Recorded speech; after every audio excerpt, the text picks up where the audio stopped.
Le volcan Nyiragongo veut faire encore deux fois la ville de Goma.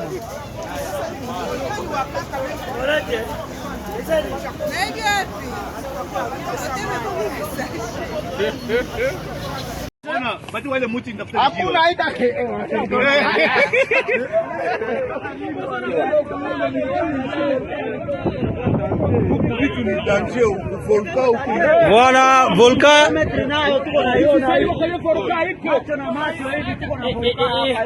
Volcan, voilà, ça a déjà coupé la route. Kibumba, volcan et Shawaka.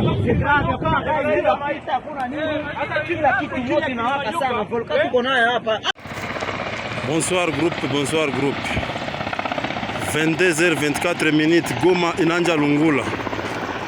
Hapa deja tunafika hapa kuma antenne za hapa yulu ya aéroport. Deja Goma inanja Lungula.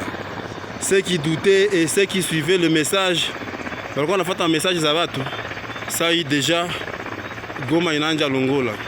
Maintenant on a déjà antenne. Il est antenne à pale yulu. Le fait se dirige directement vers Goma. Sasa hivi tuko 22h27. Goma imeanja Lungula. Dernière avion za mwisho, helikopteri za mwisho zile ziko zakimbia, ziko nafanya taxi.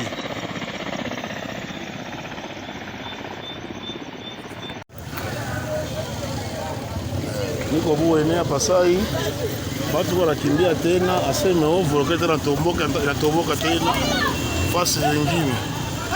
Manake ona pagai watu wanakimbia sai, inakuwa deja 5h, inakuwa deja 6h hii.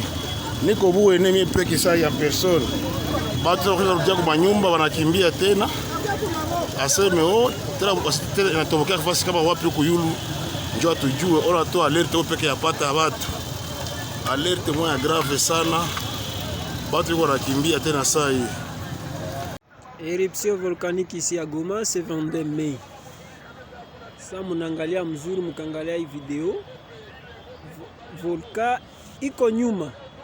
Mais direction yenye iko na kamata, on ne sait pas, mais mwenye iko hapa yulu anaona sa vile iko inashuka ngambo ya Kibumba, mais inashuka.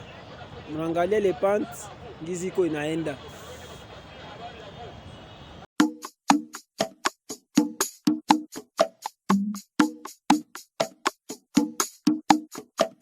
Qu'est-ce qu'un volcan ?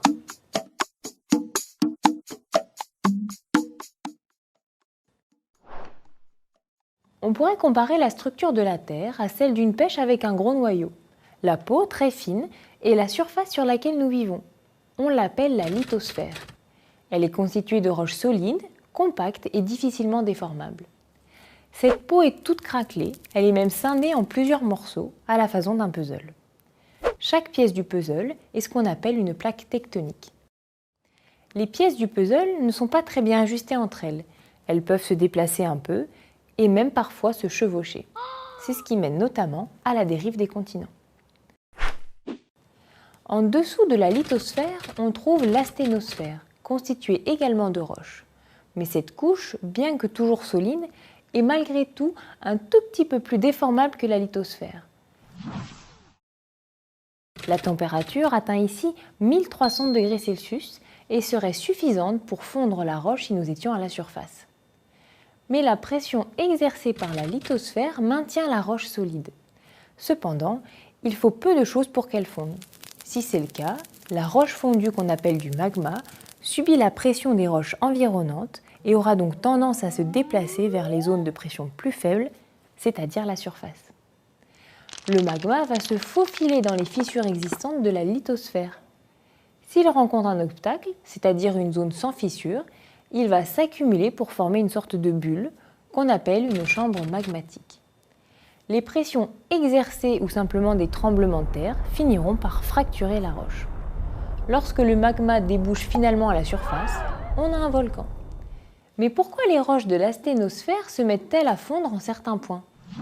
Les géologues sont loin de tout connaître sur ce qui se passe sous nos pieds, mais ils ont identifié au moins 3 mécanismes qui mènent à la fusion de ces roches et donc à la formation éventuelle d'un volcan.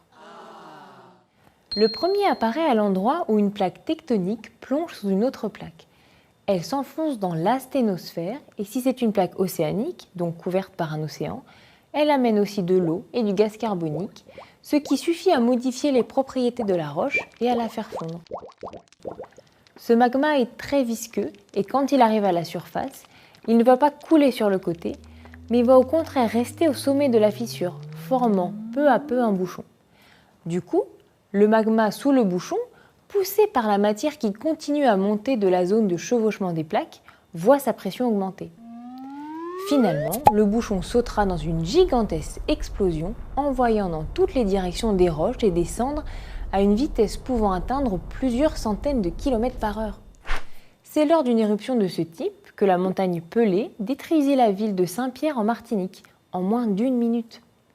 Une autre éruption célèbre de ce type est celle du Vésuve en l'an 79 qui entraîna la destruction de Pompéi.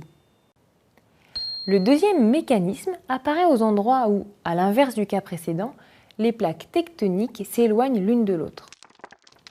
Dans l'espace ainsi créé, la lithosphère est plus fine et plus fragile, et en dessous, la pression diminue et les roches du manteau fondent.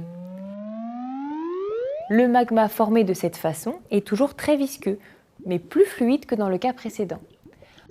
En atteignant la surface, il est encore suffisamment liquide pour être repoussé de part et d'autre de la fissure et s'écouler sur les flancs du volcan sous forme de lave. La plupart de ces zones de séparation des plaques sont au fond des océans, et ce type de volcan est assez rare en surface, avec tout de même quelques exceptions, comme par exemple en Islande.